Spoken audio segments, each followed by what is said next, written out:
আসসালামু আলাইকুম। আজকের ক্লাসে আমরা আলোচনা করব ফাংশন অ্যান্ড এক্সপ্রেশন সিরিজের শর্ট হ্যান্ড সিনট্যাক্স অথবা ফ্যাটেরো নোটেশন যেটা আমরা দেখাবো আজকে।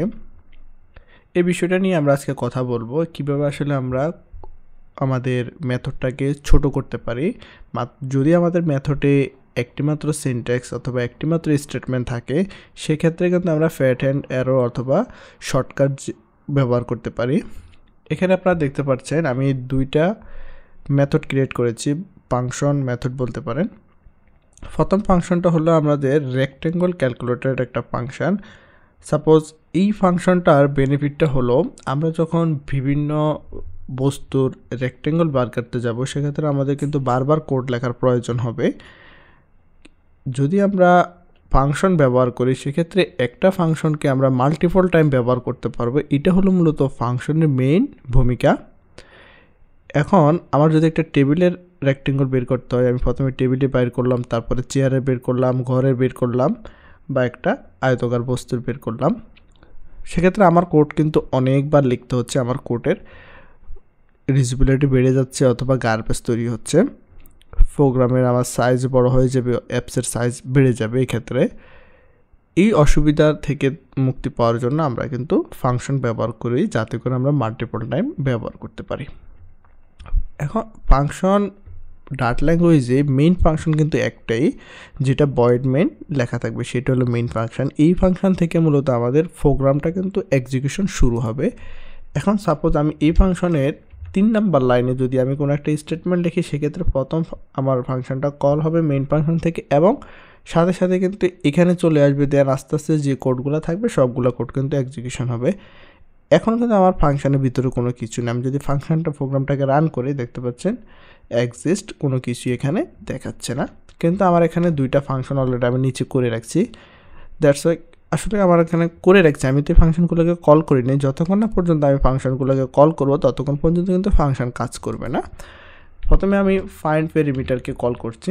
আমি যখন ফাইন্ড পেরিমিটারকে কল করলাম এখানে আমার ফাইন্ড পেরিমিটারে কী দিতে হবে, কারণ রেক্টেঙ্গল বের করতে হলে আমাদের লেন্থ এবং ব্রেডথ কিন্তু অত্যাবশ্যকীয় এখানে দিতেই হবে, না হলে কিন্তু আমরা রেক্টেঙ্গল বের করতে পারবো না।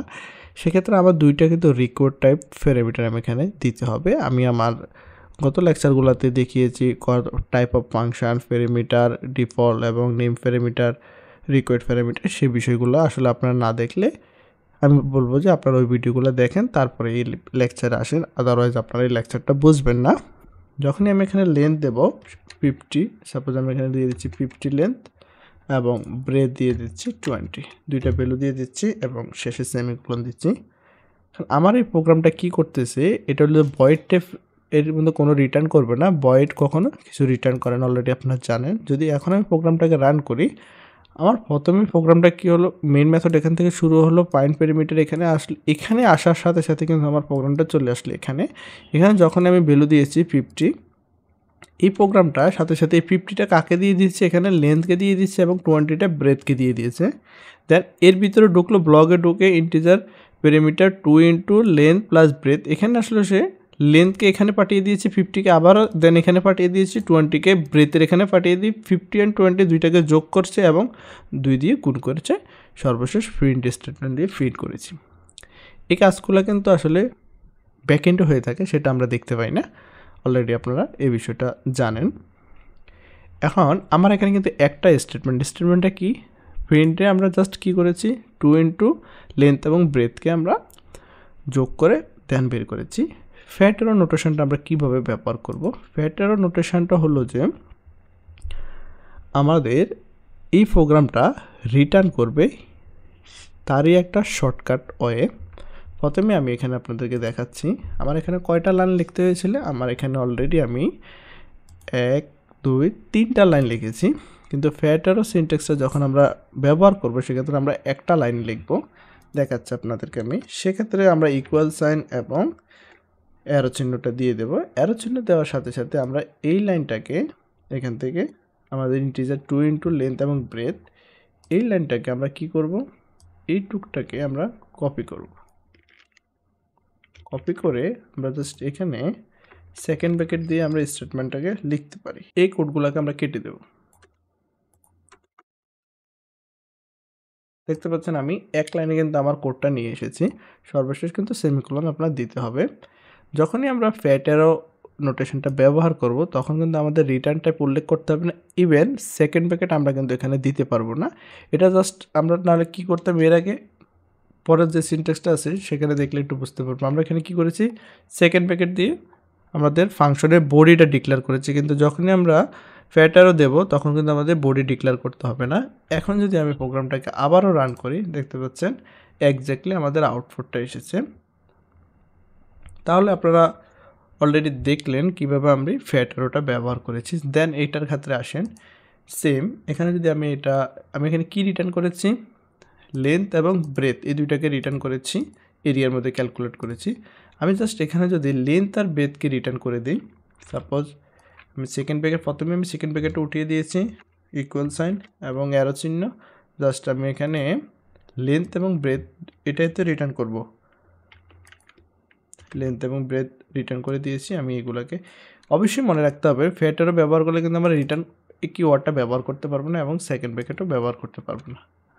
দেন আমরা যদি এখন প্রোগ্রামটাকে কল করি, গ্যাট এরিয়া বাইট ক্যালকুলেট করবো, সেক্ষেত্রে আমরা গ্যাট এরিয়াকে কল দিচ্ছি, গ্যাট এরিয়া ফাংশনকে। গ্যাট এরিয়া কী চাচ্ছে, গ্যাট এরিয়া একটা ইন্টিজার টাইপের লেন্থ এবং ব্রেথ দিতে হবে।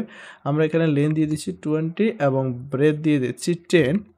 এখন গ্যাট এরিয়া ফাংশনটা কী রিটার্ন করে, এটা রিটার্ন টাইপ হলো ইন্টিজার, সে আমাদেরকে লেন্থ ইন্টু ব্রেথ দুইটাকে গুণ করে মাল্টিপ্লিকেশন করে দেন আমাদের কাছে কিন্তু আবার সে রিটার্ন করে দেবে।